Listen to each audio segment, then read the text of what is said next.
And look at that. We're good to go. Let's take the first couple minutes and then be right with you. Sure. All right. Hello, and welcome back to Afternoon Drive here on WJOP Radio. My name is Drew Moholland. Hope you're all doing well out there. It is a beautiful Tuesday afternoon to start the week here in Newburyport. Lots of traffic out there today. Everywhere I went today, from Boston on in, I was hitting traffic. So people are like going places. I don't know if that's kids out of school or what, but I don't know. Leave extra time today. My goodness, it was busy out there.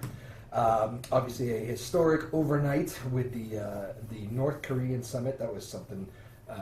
This morning, I was up dark and early for in our newsroom watching that, but very interesting to see how that plays out. Kim Jong-un and President Trump said they had a good meeting, so who knows on that one? That obviously was the major headline of the day. Closer to home, we had, well, let's see, the Red Sox won last night. They're in Baltimore again tonight. If you've never had a chance to do that Baltimore trip, I suggest you do it. I think I've mentioned on the show here before that I love going to Camden Yards. It is a beautiful ballpark.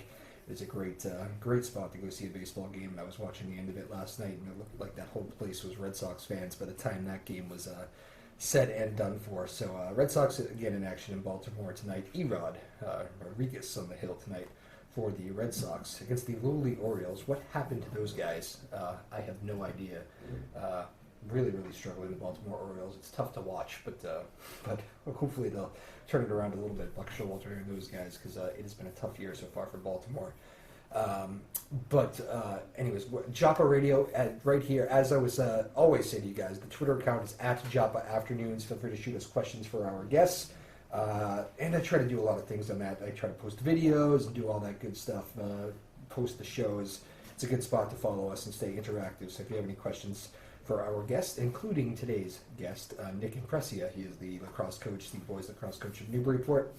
We're going to wrap up the season with him a little bit and talk about the season that was. Nick has been on the show before, so this is the second time around, I believe, for Nick, so we'll talk with him again in just a moment. He's already in the house and ready to go, so we'll get to him in just 1 second. And again, shoot us some questions. We'll answer them if you have them, and all that good stuff. So very exciting. I think that's about it for programming notes. I've been telling you to stay here. We'll be telling you about any program changes during the summer as far as days off or that sort of thing. I know some of us at the station will be doing that just like you probably are this summer, but as far as this week goes, on as scheduled Tuesday and Thursday. Thursday, I can give you a little teaser. We're going to have a bit of an alumni show. Some of the old Newburyport Clippers athletes are actually going to come in, college boys, and I think maybe girls. I'm definitely got a couple of guys coming in. Not sure about the girls at the moment, but a little bit of an alumni show on Thursday, so you'll hear some names from the past, which is always pretty cool. So we will do that on Thursday, but we'll stick with today in the present. Nick Imprescia is going to join us here in just a moment, and we'll get right to him. So why don't I stop talking? We'll do that in just a moment. We'll take our first little break. More with Nick Imprescia when we get back. My name is Drew Moholland. It is Afternoon Drive on Joppa Radio. Thanks for listening, and thanks for watching on the television and on the stream and however else you're joining us today. So we appreciate it on a beautiful afternoon. Hope you're listening outside somewhere. That would be good. But keep it here. We'll be right back with Nick Imprescia. All right, welcome on back to Joppa Radio here. My name is Drew Moholland. Hope you're enjoying the weather, having a good Tuesday afternoon here so far. Off and running on the first show of the week. And we were joined by Nick Imprescia. He's the boys' head lacrosse coach this year. The season has wrapped up for these guys. Unfortunately, Nick will tell you he would love to still be playing, but Nick, you got a young squad who battled pretty hard for you this year, and well, tell us what was the story in a nutshell for you guys? We were young on the offensive side of the ball. We had a great veteran presence with Miles Maloof and Max Katavalos and Pat Leary, but we had 10 freshmen on the squad and had to mix them in pretty quickly, and they played very well. I couldn't have asked any more of them. I just think we dug ourselves holes in games pretty early. We didn't really play with a lead much throughout the season. We kind of made early mistakes that kind of hurt us, but we always battled though. So that's it's always tough playing from behind. What do they say? The old hockey expression is probably the same for lacrosse. Comeback hockey is losing hockey. Comeback lacrosse is losing lacrosse. It's tough. In the games that we did build a lead on, and we were able to sustain it. There were a few games we had a couple of goal leads that we let slip out, but we're a young team, we're learning, but it's a great experience for those guys. So we got to take the positives away from it and move forward for next year. Absolutely. 10 freshmen. That is a lot of freshmen to have. You're only a second-year coach, so I know this tells me you haven't really had too many veteran teams on your hands, but Not yet. But that's a lot of freshmen. I'm sure you'd probably. I mean, it's great for the future. Yeah. I'm sure you'd like that balance to be a little bit more balanced every Sure. year, but it's good for next year, right? Absolutely, it's good for the next 3 years because we also have a really good. There's also 15 or 14 other freshmen on the JV program that are right on their heels too. So it's building off of that with those numbers will be fantastic for the next 3 years, especially with that class as a whole. What you said they battled. You ended up getting to 7-11, which it's obviously respectable. You end up having to get to 500. 9-9 gets you in, right? So Right. you fell short by a couple games. Right. And you said kind of the frustrating part about that is that you guys were in a lot of games and let some close one gets away, which you can probably attribute to a lack of experience. Sure. Right? Some of those games. Sure. Well, some of those games too are on myself and the coaching staff. So we take a lot of that on ourselves, and we're going to learn from it. We're going to be better prepared for it next year. And it was good to be in a lot of those. It's good that we were in a lot of close games.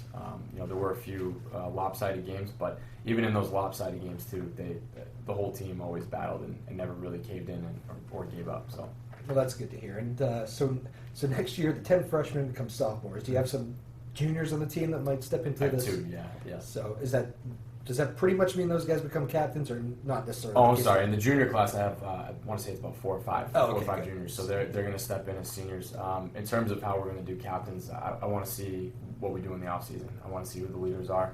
We're going to change things up a little bit in terms of what we do with off-season lifts, off-season workouts. And, I'm going to assign some guys some challenges in terms of leadership roles and see how they do. And we did take a vote on it, but me and my assistant coach Final agreed. say? Yeah, we agreed that we're going to hold off for a little bit and see who pushes themselves and really steps out and becomes one of the premier leaders. Cool. What's the biggest thing you learned year 1 to year 2? Again, you're only a second-year coach, so here at Newburyport. So I'm sure as you're learning your guys and they learn more about you, that goes both ways. What's the biggest thing you learned in year 2? I think the biggest thing that I learned is that in the off season we have to be more. We have to put a little bit more work in the off season. I think we were a little bit rusty to start. With guys coming in that might have just picked up a stick, maybe a week before tryouts. So that was the biggest takeaway from it. But other than that, I think from this year, we're learning on different game experiences, knowing what to do in certain situations. So that's the biggest thing that myself and Coach Eric need to work on, and also the guys, because they still have access to watch film, and we're going to be spending a lot of time in the off season breaking down film and knowing what to do in certain situations. What is this time of year like specifically when you see it gets busy for seniors, Sure. obviously. You got a young team, but there are like a lot of distractions come the end of the year. I'm sure that can be difficult on a coach. Hey, we're still in the season here, but you got graduation, you got proms, you got all this stuff. Is that tough to fight through? I always think that might be one of the toughest seasons on a coach is the end of the spring season. Absolutely, but for this year, I'll be honest with you, it almost didn't even seem like we had any distractions with prom and graduation, junior prom. Our guys were just really good this year in terms of knowing knowing that they had to stay focused, and which is a big reason why we made a late end of year run to kind of give us a chance. Because like I said, we were always in it the whole season, but. The guys did a really good job of not letting those distract. I don't think those distractions were the reasons why we ended up where we were. So you said you got out of the gate a little bit slow. Is that almost more frustrating? Because I'm sure you're thinking about you fell 2 games short. You're definitely thinking about 2 games that the ones that got away that could have at least given you a tournament shot. Every coach does that if they don't make the tournament. They think back to those games. But when you come out of the gate slow, it's kind of especially tough because. You've kind of dug yourself a hole, and it might hurt you, and then when it does, you kind of always look back, don't you? Yeah, well, it was kind of the opposite, because last year we came out of the gates really hot. Yeah. I think we were 7-2 at one point. Yep. You were thinking this is easy, right? Exactly. I was thinking, if we come out of the gates like this every single year, we'll be in really good shape. So this year was kind of the opposite, so it kind of threw a curveball at myself and Coach Eric, and we had to adjust. And I think our guys did a good job of always battling. Through some unforeseen circumstances, with losing some guys, and some guys stepped up and did some big roles. Yep. And I now feel more comfortable with relying on a lot of those freshmen and underclassmen to take on some more responsibility and bigger roles next year. But definitely getting out of the gate slow is a tough thing to battle back from. It's hard. People don't realize how short of a season it is, too. Once these high school seasons get rolling, it's, they're rolling. You blink and it's over. Exactly, And in terms of the slow start, too, I mean, I think a lot of that had to do with, we live in New England, so we obviously know what the weather situation is, but a lot of that had to deal with the fact that we couldn't get our play day in when we needed to.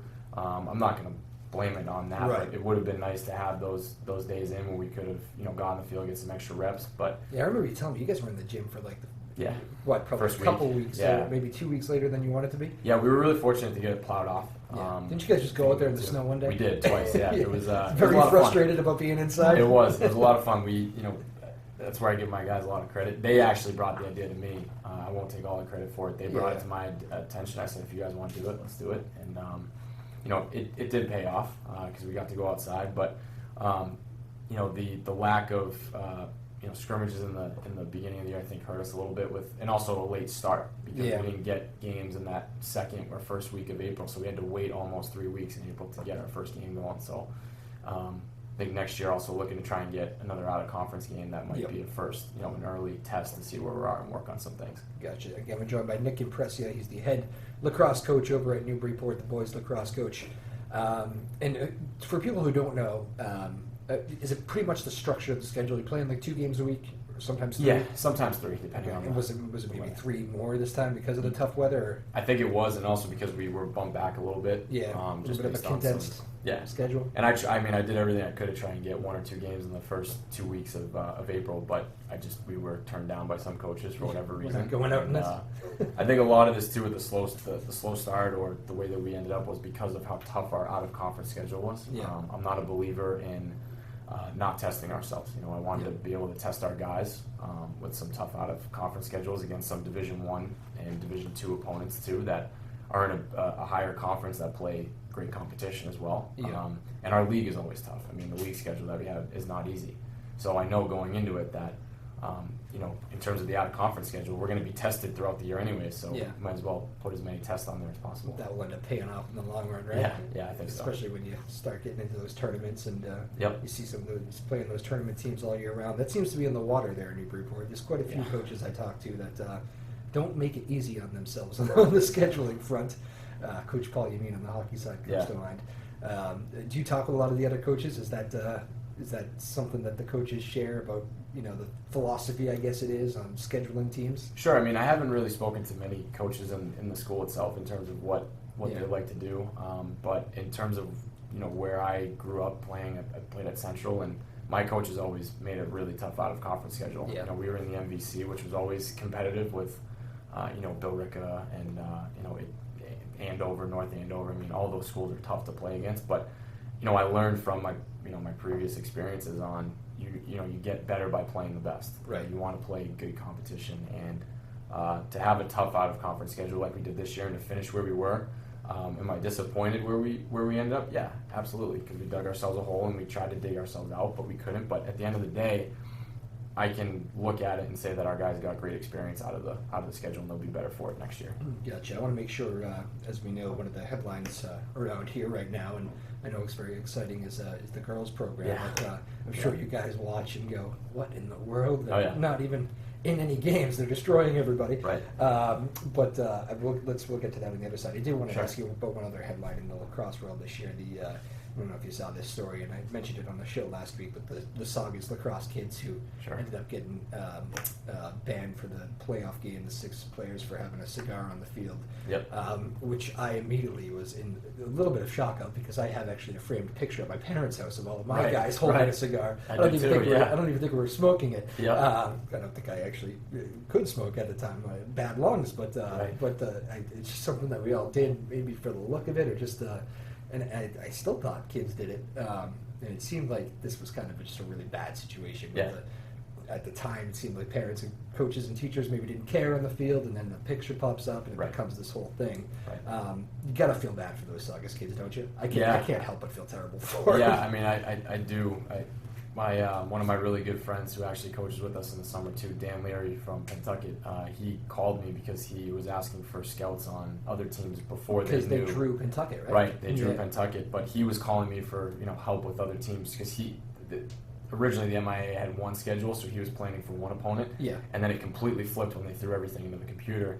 So he was asking me for scouts on other teams, but then he got Saugus, and then he called to let me know about the situation. I didn't know about it until he actually called me, and he felt awful for him. And then once I heard the story, I was kind of shocked that was the route that was taken. But I mean, it seemed like with no warning or anything. Right. Maybe that could have been handled better from, let's say the adults in the right. room. Well, if that's the case, I mean, every team in Massachusetts would have had to suspend all their seniors. That's what I thought. Yeah, so it is still a thing, right? Yeah. I mean, I was kind of baffled and blown away by it. Is that something? I mean, you as a young coach, I'm sure every coach kind of cringes at that. Like, that could happen to us, Yeah. That's probably not even something that's on your radar. You guys got enough on your plates, right, to deal with completely. Let's just say real issues. Yeah, completely off the radar. But then once it popped up, I was like, wow, that could be an issue moving forward if this is if this is a thing now. So we got to be aware of it. Let's add that list to the list of coaches' concerns. Exactly. I guess. Like you guys need more, right? Yeah. Crazy, but and then Pawtucket, of course, I believe handled Saugus pretty well. So that's it's kind of tough on the other side too, because you make the tournament, right? You want to make a run. It's nice to get an easy first W, I guess, but nobody wants to beat a team that's undermanned, especially undermanned for kind of a silly reason. Exactly, and I think that's the way Dan felt too. I mean, he felt bad for those guys, and I'm sure that I know that the coach wanted to keep, obviously play the game even though he was down. I think it was double-digit guys at that point. And I mean, I feel for him. I couldn't even imagine being in his position and how, upset I would be at that. And but I really do feel bad for those guys. That was a tough break. I think I heard the Saugus superintendent who, I think maybe some of it's on him, or at least the people right under him. But I think I heard him say at some point, the other coach could appeal. Think about what happens if we play the game and we win, they appeal and we lose. And I'm thinking, I don't know how many other coaches would go after you in that regard. I talk to a lot of coaches, and it's usually not in their makeup to nickel and dime like that. But that was a tough situation, though, and I'm sure it's going to be a part of your talk now at the end of next season. It is now. It is now. I got to mention it at the preseason meeting moving forward. So what are all those issues? I mean, did you have a pretty clean year as far as discipline in that regard? Yeah, I mean it's always something, right? Our guys always seem to take care of themselves on social media. We had a bit of an issue with suspensions this year due to an unforeseen circumstance with social media issue. No, in a game situation against Central Catholic. It was unfortunate the way that it ended, but a couple of our guys went down with suspensions, and it kind of put us in a tough spot. But other than that, I mean, the rest of the year, all the guys, social media wise, there's no issues, and there haven't been for the last 2 years that I've been here. So I've been fortunate that our guys are smart enough to police themselves on that and not really have to rely on me to watch over it and be able to tell them that it's something that they shouldn't be doing. They just know what to post and what not to. So social media wise, we were good. And I mean, my guys have been great the last 2 years, so I've been fortunate to have a good group of kids. Yeah, you must probably get a good feel for the kids, kind of even just in those early practices of what you're dealing with here, or right? Maybe you even know right off the bat how much you have to address these sorts of things. What kind of group you have. Exactly. Yeah. I think Coach Eric and myself do a really good job of assessing the different types of student athletes that we work with, and everyone's got a different personality. Not everybody's the same, so.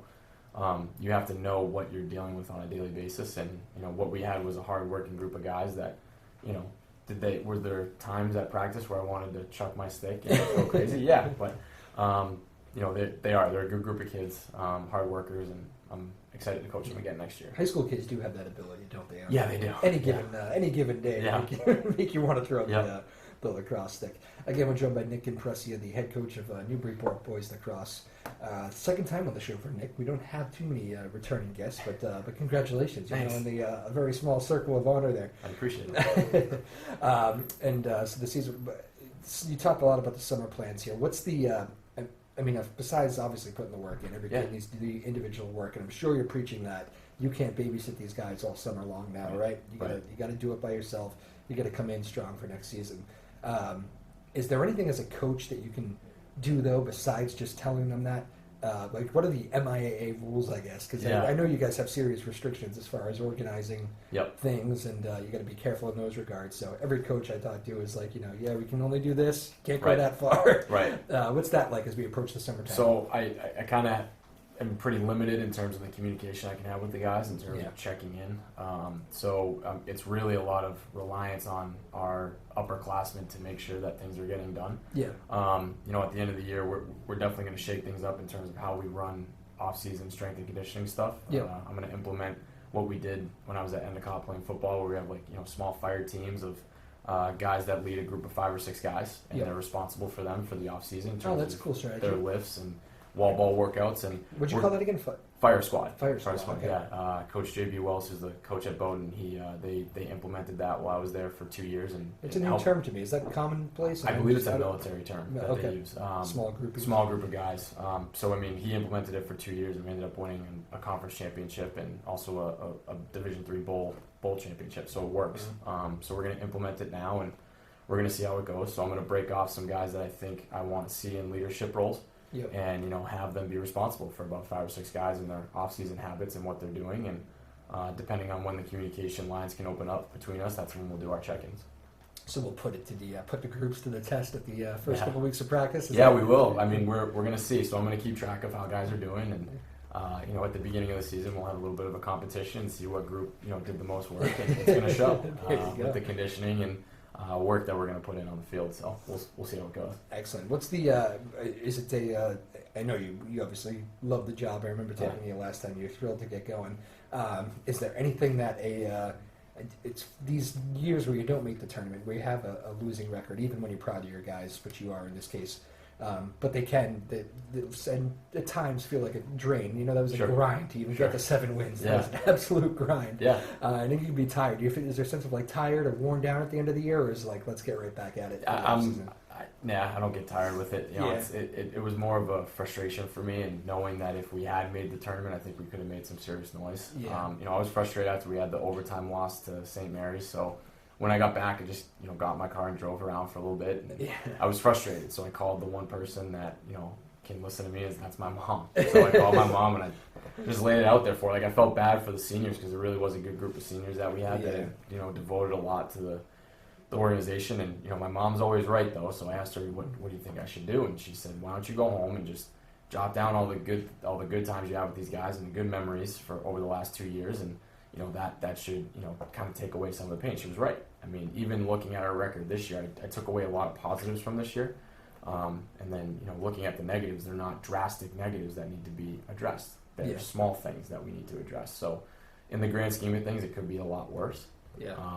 But in the end, I'm still really glad, proud of my guys. It's funny how the moms tend to have that good advice. Yeah, she always does. She's always right. That's a good one too. Yeah. I like that, jotting down all the good stuff. And you did mention the seniors in there. That never gets easier on a coach, does it? When the seniors got to go. They're such a big part of in some cases 4 years, but a lot of times 3 years of just varsity programming and just really building these programs and hopefully leaving them in better shape than when they started. Right. And it's just, I know it's very tough on coaches to say goodbye. It was tough. I mean, last night we just had our banquet, so you're coming right off the banquet. Coming right off the banquet, so it was it is tough. I mean, last year, even when I had to do the speeches for the the first year seniors that I had, I mean that was hard, but then this one was even harder, just because they've been with me for 2 years now, so I've gotten to know them a little bit better than the last senior class. Yeah. And at the banquet, I again took one of the traditions from JB and the Endicott football world, where at the banquet you recognize the seniors who have devoted a lot to the program. So I spoke about each of the 6 seniors, and it was tough. I mean, it's hard to say goodbye and obviously send them on the note that they went out on the field, but I think they got the appropriate tribute last night and the recognition that they deserved. Absolutely, and again, hopefully they feel like they it seems like a year like this. It seems like a rewarding year, even with the frustrations. Right. It was a team that fought for you, and that's a good thing to leave for next year's senior class, I guess. Absolutely. And next year's senior class will probably be even harder for you because now you're talking about a 3-year group, and it's getting harder and harder. Yeah, it definitely is. I always think that's going to be the weirdest thing for high school, even like teachers, coaches, anybody within that, because even at the college level, because it's like you got these kids and then you see all these cycles of them, and they go, and then suddenly they're 4 years deep into college, and they come back to visit, and they're like, what year were you again? Right. I mean, it's going to be almost impossible, especially for some of these, you're a young coach, but for some of these older coaches that have been there for 20 years, and there's fewer and fewer of those, I guess, these days, but but it's like, how do they remember what season that was? Right. You know, they must all run together at some point. Yeah, no, it was interesting because we did an alumni game as well, and Yeah. a few of the guys came back 1 year before I got there, and then also 2 or 3 years before I got there, and getting to know them a little bit, and their backgrounds and their stories. I mean, they seem like great kids, which seems to be a common theme over there with Newburyport, and that's a tradition that I want to continue to build on, because I'd love to see the guys that have come through my coaching years and experience and keep coming back and playing in the alumni game. It's a lot of fun. Actually, I dressed for it and had played in it. It was a lot of fun. Did you get to carve some of the some familiar faces up out there? A little bit, not really. I'll give it to them. I played on the alumni team, so I think I had it easy just with the guys that we had. But it was a lot of fun. Going at 70% or. I was trying. You don't have to admit to 100%. Yeah, it was tough. I won't lie. So the conditioning that we put the guys through was pretty grueling. So I did make. I don't know if this is a stupid idea or a good idea looking at it now, but I promised the guys in my off-season meeting that things were going to change, and one of the changes is, I'm going to do the off-season, not the off-season, the during practice conditioning with the guys, because I want to see if I can push them as hard as they've been pushing each other. So if they see me doing it, then it might propel them a little bit harder to work. So good for you. That is risky though. Yeah, I'm looking at it two ways. It'll help me stay in shape, but it will also help the guys on the team and push them harder. And maybe I dial back the conditioning a little bit. How old are you again? 26. 26. So it's, you still get the youth on your side. So I don't know. Maybe at 36, maybe that's something you're gonna pull out of the. It's a 1-year trial, so we'll see how it goes. A 1-year trial. Didn't commit to 2 years. Good for you. Yeah. Very good. Again, Nick Imprescia, he's the head boys lacrosse coach over at Newburyport. Coach, when we get back, I would like to ask you a little bit about this other lacrosse team in Newburyport. Who they have a big game today at 5, right? Yep. The girls team, who just steamrolling over everybody. And well, here we go. This is the fun part for them, is tournament time. So I know you probably have had a chance to see them and maybe know some of them, and you can give us some good insight on what they're up to here later today at 5 o'clock in the state tournament game. So more with the head coach of Newburyport Boys Lacrosse, Nick Imprescia, in just a moment. My name is Drew Moholland. This is Afternoon Drive on Joppa Radio. All right, we bring it back in now here. It's Afternoon Drive on Joppa Radio, a beautiful Tuesday afternoon. Let's not get ahead of ourselves now. It is only Tuesday. Feels like a long week, apparently. I have a short week, too. I think that's why I'm jumping the gun. The end of the week taking a day, so I'm excited about that. But hopefully you're all off to a good start for the seniors that are out. Hopefully the summer is going well so far. Actually, everybody's out now, right? I don't know. You don't know? I'm sure. That's a good question. Somebody put that on the Twitter. I think they got out last Thursday, I want to say. I think the exams ended. I think for all the kids around here. I'm not sure. It's tough to keep up with all the snow days that people had, so... but anyways, hopefully the end of spring, start of summer is off to a good start for you guys. We are wrapping up the spring sports season from a lacrosse point of view here with coach of Newburyport Boys Lacrosse, Nick Imprescia. Coach has been great here as always, and you guys had a year where you just missed the tournament, and there's another team here from Newburyport that is really pretty unbelievable. The girls are in action today at 5 o'clock. The undefeated Newburyport girls team, which is just crazy, 2 years in a row of being undefeated. And they play Swampscott today in an elimination game at 5 o'clock. So game day for these girls. And how about these unbelievable team, huh? They're a freight train. They're rolling over everybody that they play. I know they've had a few close games that they've beat some really good teams as well. And they're just really impressive and fun to watch. Do you get to see any of them at all, or do you guys schedule overlap a lot? I'm sure, but it's tough with league games, because if we're at home, then the girls are on the road playing that same league opponent. So it's really tough to see their league games. We've been fortunate enough to watch. I want to say it's about 3 or 4 games this year. Okay. And I've been able to get up to about 5 of them when we've had either an off day or maybe practice in the early afternoon, and the girls came on after for a non-league game. But they really are. They're fun to watch. They're fast. They move the ball well. They communicate. They seem to be a really close group as well. And Coach Kat does a really good job with them. Yeah, Coach Kat. What's her full name? Catherine Batchelder. Okay. Just for those who aren't necessarily in the circles, I wonder do you try to get your guys to go see them when they can, and vice versa? I'm sure is probably the case. Yeah, I mean, I know for me personally, I tell my guys to get there whenever they can. You know, I want them to support the girls. They did a great job supporting us this year, so as they have the last 2 years that I've been here. So the way that I look at it, coming from the tradition that I had at Central, where you go and support the other teams, you know, that's what I want our guys doing. We did it when I was on the football team. We did it when I was on the hockey team and lacrosse team. So that's something that I believe in, and I want these guys to, you know, cheer these girls on. I mean, what they're doing is truly remarkable and special. Going undefeated 2 years in a row into the tournament, and really don't seem to be in the midst of stopping anytime soon. So yeah, that must. I mean, any coach can respect that, and just being so close to it must be kind of like, well, that is something. 2 years in a row. Yeah, I mean, it's crazy to think, but you know, I knew even when I couldn't see their games, I knew that when Kyle was going to post about the score, there was going to be them on top. And just watching them, even when they had the field before we did for practice, you could tell that they put a lot of time and work into it. They're a tough group. You know, I had a couple of the girls in here one day, and it was one of your game days. They had an off day. But you had a game later that afternoon, and I had mentioned it was getting kind of late in the season, and I had mentioned that I something along the lines of, it looks like they're going to fall just short of the tourney or something. One of them jumped in, and clearly they followed you because they said, not so fast. They're not eliminated yet, and they're showing a lot of fight. So they're like, they were on top of your schedule. They knew exactly where you were in the standings, and knew what you needed to do, and knew that you hadn't showed any quit as far as your squad. So that was kind of nice to see the overlapping of support, I guess. Well, I mean, I appreciate that. I'm glad whoever that was, thank you. But yeah, I mean, we definitely follow each other pretty closely. Kat and I keep in communication throughout the year, checking in and seeing how games are going. Yeah. Even though we know based off the social media, because Kyle does a great job of keeping everybody up to date.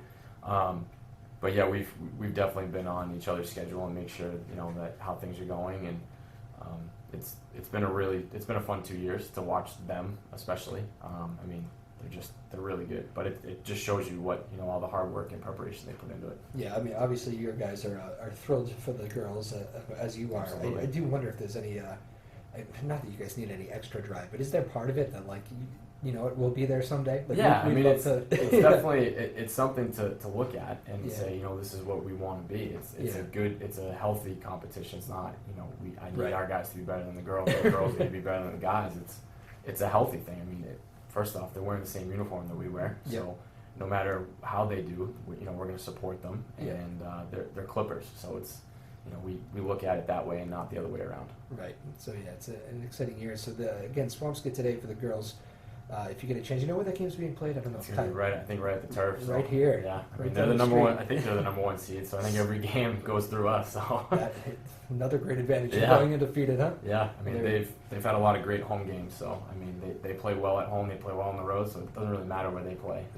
They're going to play well. So there you go. If you have a free afternoon here in about an hour and 20 minutes, they get underway 5 o'clock. I should say Tuesday for when this show gets played. And if you end up watching it after Tuesday, go check out the score. Yeah. But very great season from the Newburyport girls, and a lot of excitement on the lacrosse side of Newburyport. I know you're feeling real good about your program, even though you want to throw your stick in frustration with this young group sometimes. But I can tell you have a good, just vibe about the team, and you're excited for. You probably can't. I mean, I'm sure you're going to enjoy your summer, but you probably can't even wait for spring next year. No, I can't. I mean, even after the banquet, I went back home last night. My assistant coach doesn't really know this, but I've started jotting down ideas on what we should do differently for practices, and I have them saved, and we're gonna start breaking down film pretty early and going over some stuff, and I just want to get a jump start on it, and because knowing that feeling of not missing the playoffs, while on one end it hurts, on the other end I think it's a good learning experience for these guys, especially the younger guys, to know that's what it feels like. And I said that to them on the bus ride home, that if you never want to feel this feeling again, we have to seriously put some time in this offseason. That goes for myself. I'm not excluded from that. So, I myself have to look back and see where did I make mistakes and where can I make corrections. So that's going through game film, reviewing practice plans that we did, and trying to correct some mistakes. Right. Every young coach, even all the way up to professional sports, you hire former players and that become coaches, and almost throw them right into it. almost seems like there's a learning curve for even the best. I was remembering somebody was telling a story the other day. It was a hockey coach who landed a gig not long after his playing career, and he said that he's still a coach. I'm blanking on who it is, but like the first couple of years, he was just saying how happy he was that the general manager stuck with him because he had a couple losing seasons, but now he's a successful coach and obviously had what it took to be a coach. I wonder how tough is that transition going in? You're pretty fresh off your playing career, relatively speaking. Yeah.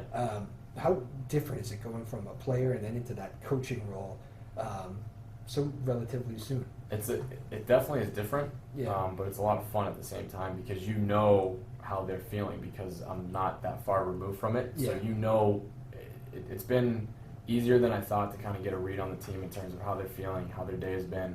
And obviously with the senior leaders that we had this year, Miles Maloof in particular, he had a good knack for knowing when I was getting upset, when I was angry with the effort. Or maybe you just don't hide it well. Well, I don't think so, but it would be a telepathic message to him to get the guys going before I had to step in. Yep. But being so, not far removed from my playing career, both football and lacrosse, and then coming into coaching, I mean, there definitely is a huge learning curve that you got to go through because now you almost have to take some of your emotions out of it.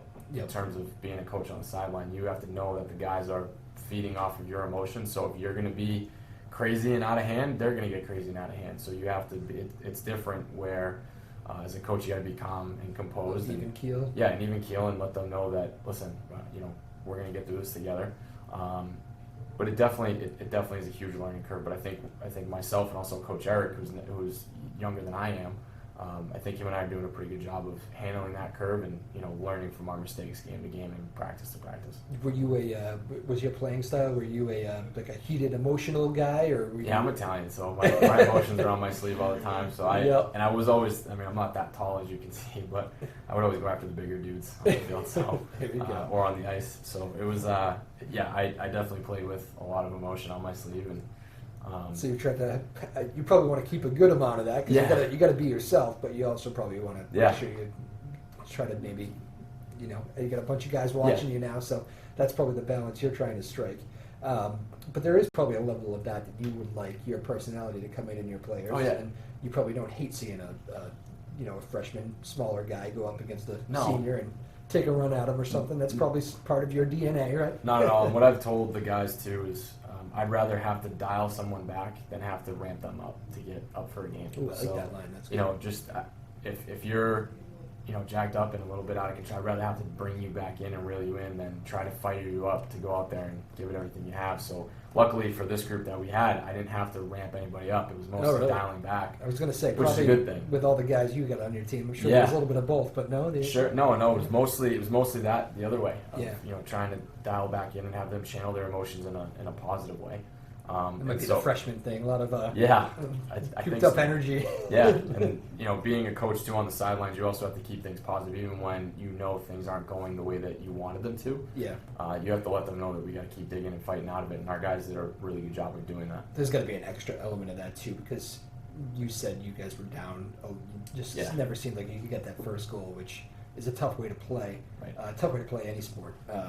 But that's going to be a little bit tougher when you're talking about 10 freshmen because, let's face it, I mean, you can tell the difference between a freshman and a senior usually just by looking at them or talking with them for 10 seconds. Right. There is a very big difference there, and if you just think about that age gap, it makes sense at that kind of growing point of life.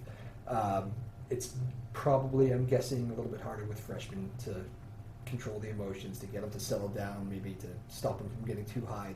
That's probably a big part of your job this year was that, controlling that. A little bit, but most of it was also the experience.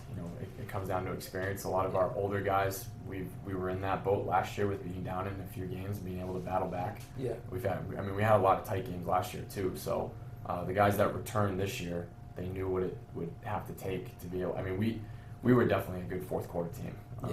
For example, we were down 7-2 against Central Catholic, who's a Division I team, and a lot of teams will just fold at that point. Yeah. You have 12 minutes to score 5 goals. That's pretty hard to come back from. But we cut it to 7-6 with 4.5 or 3.5 minutes left, and that you could feel the guys starting to get. That was a great experience for our guys. Number one, we have life. Yeah, exactly. So.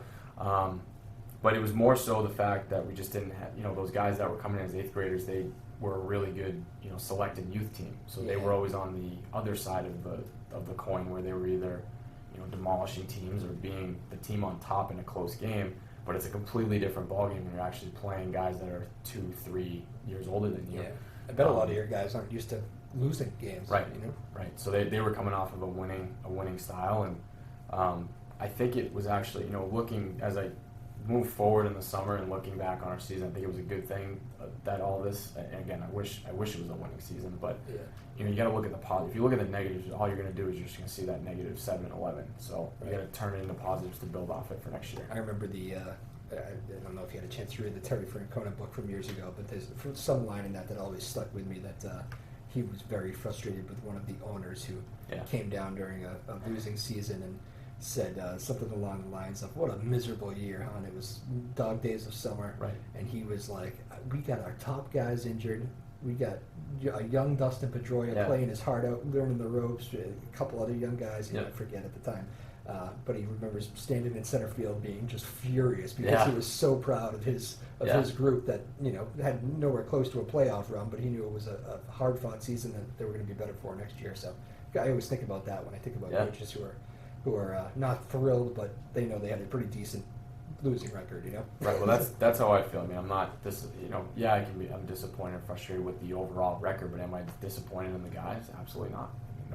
They did everything I asked them to, and sometimes you do that and you fall short. Yep. I mean, that's just how it goes, and that's, I learned that firsthand as a receiver at Endicott. I did everything that I could to try and get on the field, and I still fell short of that goal.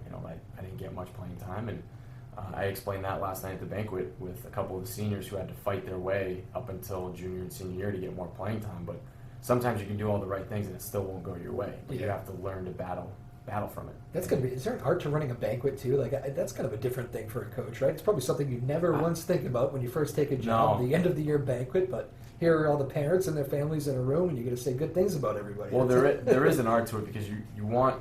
Number one, you're there for, obviously, the kids to celebrate what they did. But you also want to recognize the parents, because they also sacrificed a lot with maybe leaving. Our games are 3:45, so not many people can make those games. Trust me, I know. It's tough to book your team as guests on that. Yeah, exactly. So, I mean, for the parents that had to leave work early or maybe schedule work differently in the spring to get to games and, drive kids to Saturday practices, because we had Saturday practices, and, organizing team dinners. The guys had a pasta party the night before every single game, and that was a lot. That's a lot to ask of a family and parents to open up their homes to the entire varsity team. I mean, that's a lot. So when you have a banquet, you want to make sure that you're recognizing everybody that attributed to the season, whether it was a winning season or a losing season, and that's just by record. So.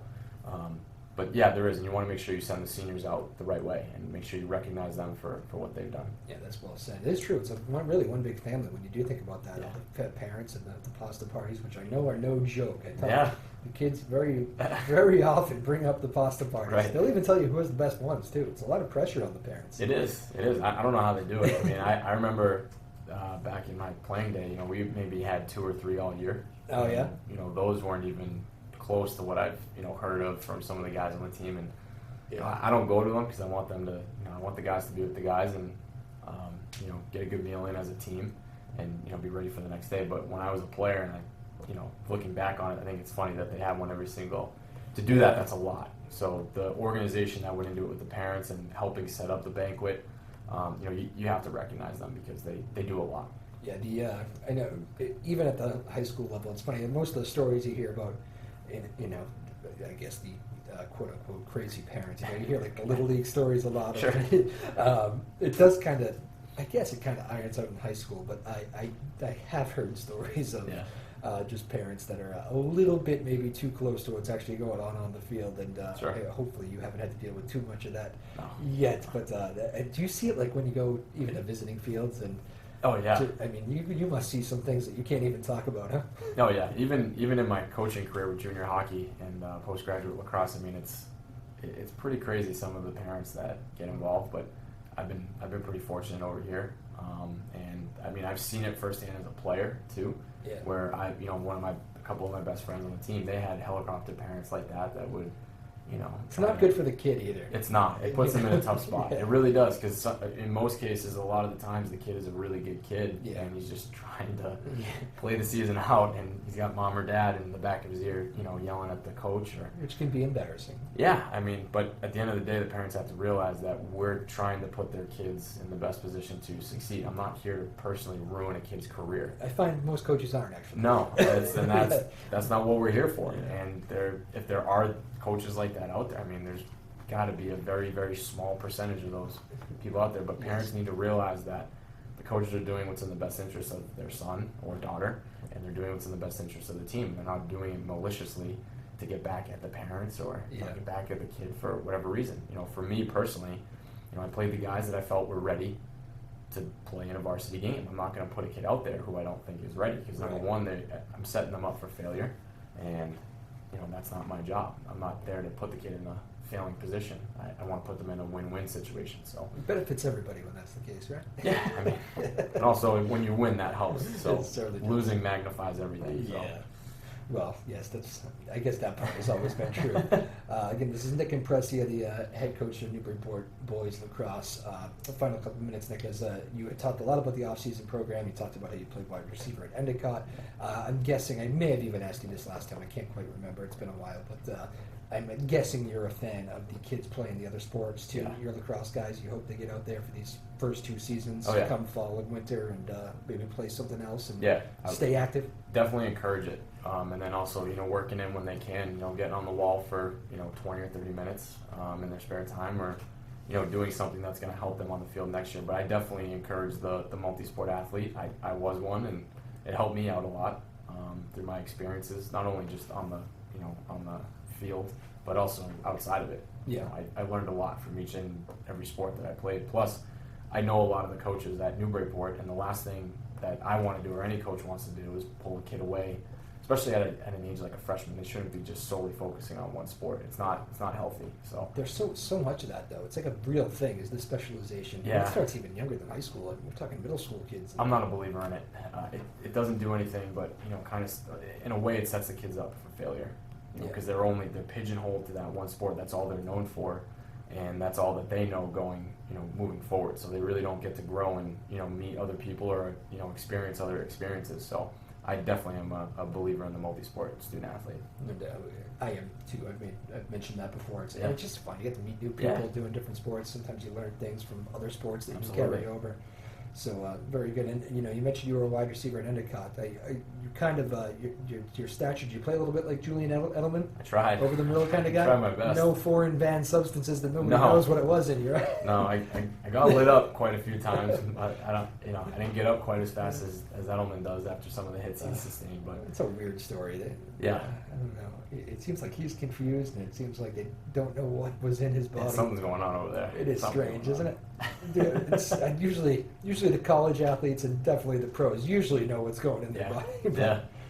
Who knows? I don't know. Well, Coach Imprescia, very impressive as always. A lot of fun catching up with you again here as we wrapped up another great Newburyport spring season. It's been an exciting season for a lot of sports, and I know you're proud of your group of guys that just came through. And what's the final word for the middle school 8th grader that's looking to come out for you next year? Oh, they look good. You've already done your work. Yeah, I definitely tried my best to get to as many practices and games, and the 7th and 8th grade class, and even the younger guys, they look really good, and they all look really engaged in the sport, which is awesome to see. They have a lot of fun. We got a bunch of our varsity guys to go down to a couple of practices to run some stations and practices. Oh, cool. And, that's what I want to do, is just bring the two programs closer together, create that camaraderie, and hopefully that'll lead to some state championships down the road. There you go. Well, you hopefully have plenty of years and a nice long playoff runs ahead of you here. It was great talking with you again. I guess we'll go over there and root for the girls today if you Absolutely. can. 5 o'clock game for the Newburyport girls as they continue their state tournament run, as Coach Imprescia said earlier.